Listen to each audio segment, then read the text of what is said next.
How's it going, everyone? It's Malmaki coming back at you once again, and today we're going to be discussing Green Lantern Corps Rebuild. Let's get into it. Green Lantern Corps Rebuild contains issues 21 through 27 and Green Lantern Annual 2.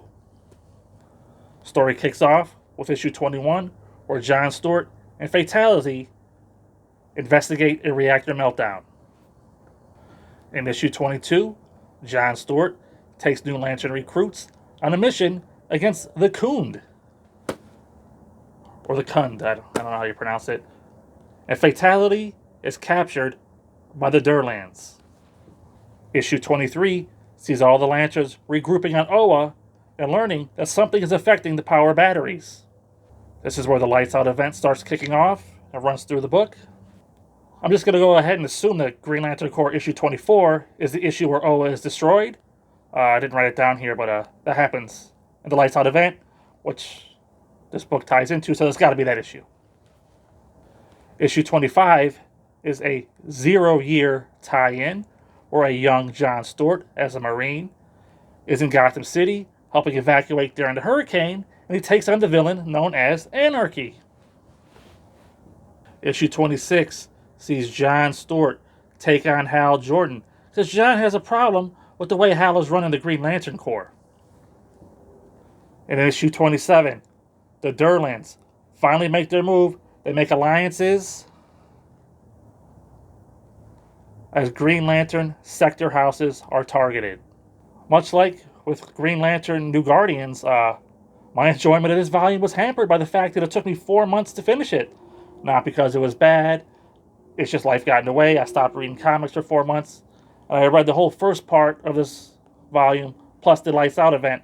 Then took a break, and I came back, and then you had like the issue 25 0-year tie-in, which was trash. You had the issue 26 Hal versus John Stewart, forced drama, which was also trash.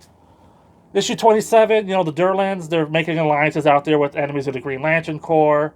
All the prisoners that escaped Oa from when Oa was destroyed during Lights Out, they're all grouping together, forming alliances, taking out the Green Lantern Corps, sector houses, because Green Lanterns are now the enemy of the known universe, right?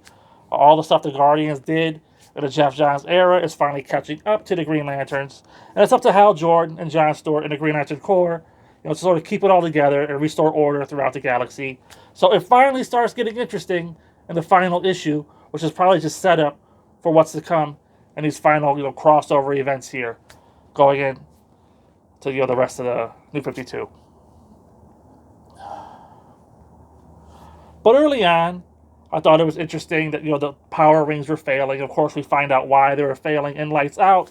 But when you're seeing these characters who are used to having their rings, they're picking these fights, and then all of a sudden the rings aren't there, and they're in trouble, it made for an interesting read.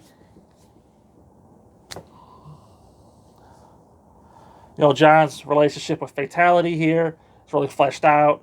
I guess good for John. It seems like he's finally over killing all those things. He's not crying about them anymore. But I will say it's BS that when, spoiler for the book, Mogo comes back, right, and becomes the new home of the Green Lantern Corps. John Stewart, who spent the last previous volumes crying because he killed Mogo. There's no interaction between the two. Maybe later, right? But you'd think they'd have some words. Mogo would probably understand that he didn't really die because he was able to put himself back together.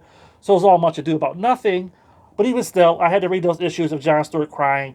So I wanted some resolution now that Mogo's back. But maybe next time.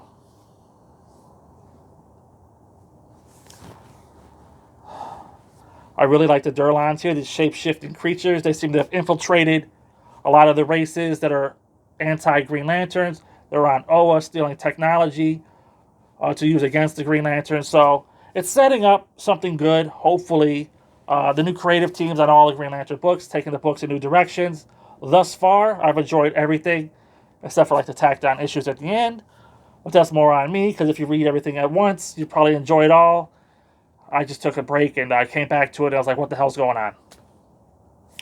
I will say, in this book in particular, Green Lantern Corps, the art style has more of like an animated series vibe to it, which I welcome. I enjoyed it, right? not every artist, hits it out of the park, and sometimes you're like, what the hell? How did this guy get the job? But this book looks good, so no complaints. All that being said, I'm going to go ahead and give Green Lantern Corps Rebuild. Is that really the name of this book? Or did I write that down wrong? Because there was also another Green Lantern Corps Rebuild back in the Geoff Johns era. Now I gotta double check. Anyway, I'm gonna give the book a 3 out of 5. Like I said, it starts off strong. Lights Out event runs through it. And what comes after that, your mileage may vary. Overall good.